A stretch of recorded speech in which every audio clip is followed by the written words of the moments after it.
डॉली छाबड़ा है और मैं पश्चिम बिहार में रहती हूँ। स्टार हेल्पिंग हैंड की स्थापना कैसे हुई और क्या था आपके जहन में जो आपने इसकी स्थापना की? जहन में तो कुछ भी नहीं था, सोचा नहीं था कभी। मैं एक दिन शुरुआत तो ऐसी हुई कि मेरी फ्रेंड ने मुझे बोला कि हम लोग अकॉर्डिंग टू एज कुछ एनजीओ ज्वाइन करते हैं जहां हम लोग थोड़ा टाइम डिवोट कर सकें। तो हम लोगों ने 1-2 एनजीओ जाना शुरू किया, लेकिन वहाँ पर वो जो हम करना चाहते थे वो सब नहीं था करने के लिए। सब कुछ रेडी था, जैसे मतलब सब कुछ प्री प्लान जैसे चलता है, सेवा नहीं कर सकते हैं। उनको जो दिखाना था, जैसे वो लोगों को दिखाने के लिए जो वो लोगों को जैसे रखना चाहते थे, विदाउट मेडिकल एड, विदाउट मतलब रोज़ सफाई नहीं उनकी करनी, जैसे वो दिखा के कुछ करना चाहते थे, कमाना। तो हमने यदि उनको नहलाना या ऐसे, तो वो लोगों को होता था कि आप यदि आते हैं तो चले जाएं, दे के सेवा नहीं करवानी है, हमको टाइम स्पेंड इनको नहीं करना है। जबकि फीलिंग थी कि हम बुज़ुर्गों के साथ थोड़ा बातें करें, टाइम स्पेंड करें, तो फिर बुज़ुर्ग उनकी कोई बात बता देंगे या ऐसे। तो बड़ी डिसअपॉइंट होने के बाद फिर थोड़ी धीरे धीरे मेरी फ्रेंड्स ने भी कट ऑफ कर लिया। थोड़ी देर का ही शौक़ था, पर मेरे दिमाग में था कि मैं अब कुछ करूं, एक बारी पीछे नहीं हटूं। तो मेरे पास जो मेरी पर्सनल सेविंग्स थी तकरीबन 12-13 लाख रुपया, वो मैंने, ये एक अनऑथोराइज्ड कॉलोनी है, तो मैंने यहाँ जगह ली और इसको थोड़ा ही बनाया। पहले कच्चा बनाया, कच्चा बाथरूम बनाया, एक किचन बनाई। यहाँ पानी नहीं तब था, तो पानी का टैंकर रोज़ आता था, तो पीने के पानी को टैंकर से भरना, और बाकी के लिए मैंने सबमर्सिबल लगवाया, बाथरूम जाने के लिए, टॉयलेट वगैरह के लिए। तो मतलब पूरा घर बनाना था, बेड भी, पंखे भी, कूलर भी, किचन भी, फ्रिज भी, हर एक चीज़ की ज़रूरत थी।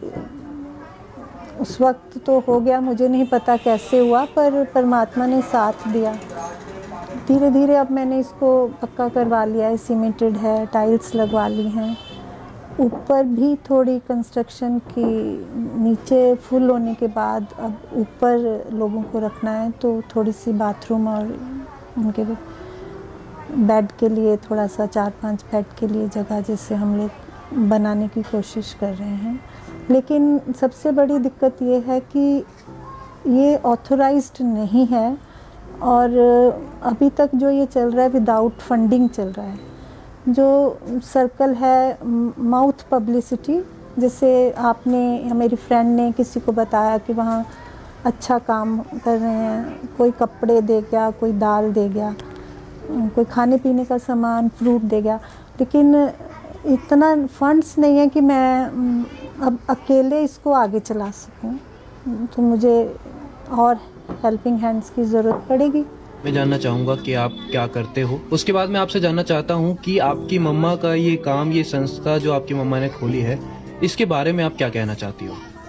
मैंने मास्टर्स इन इंग्लिश किया है, उसके बाद मैंने इंडस्ट्री में, होटल इंडस्ट्री में काम किया है। एंड मेरे को हमेशा से हेल्प करने में इंटरेस्ट था, और बचपन से मुझे लगता था कि एनिमल्स राइट्स के लिए मुझे लड़ना था, and I wanted to become an animal activist. लेकिन रियल कैसे उसको करें वो नहीं पता था।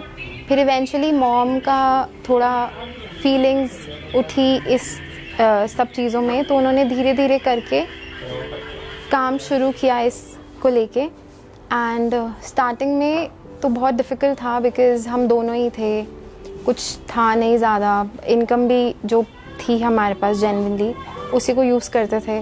तो स्टार्टिंग में बहुत प्रॉब्लम्स आए, बहुत लोग आए, बोला कि बहुत अनहाइजीनिक है, बिकॉज़ सब कुछ प्रैक्टिकली खुद ही को करना था। एंड वी हैड पेशेंट्स जो बिलो द नेक पैरालिटिक थे, सो स्टार्टिंग में we had a lot of issues. Friends को वियर्ड लगता था, बिकॉज़ उनको लगता था इधर ये कर रहे हो तो या तो एक सोर्स ऑफ इनकम जनरेट करो out of this, because generally NGOs जो उनके मेंटालिटी है कि हम सोर्स ऑफ इनकम यहाँ से जनरेट करें, but that was not the motive. उनको समझ नहीं आया कि it's not just the income but it's about helping others. And क्योंकि फॉर्चुनेटली अब हमारे पास सब कुछ है, so how do you use it.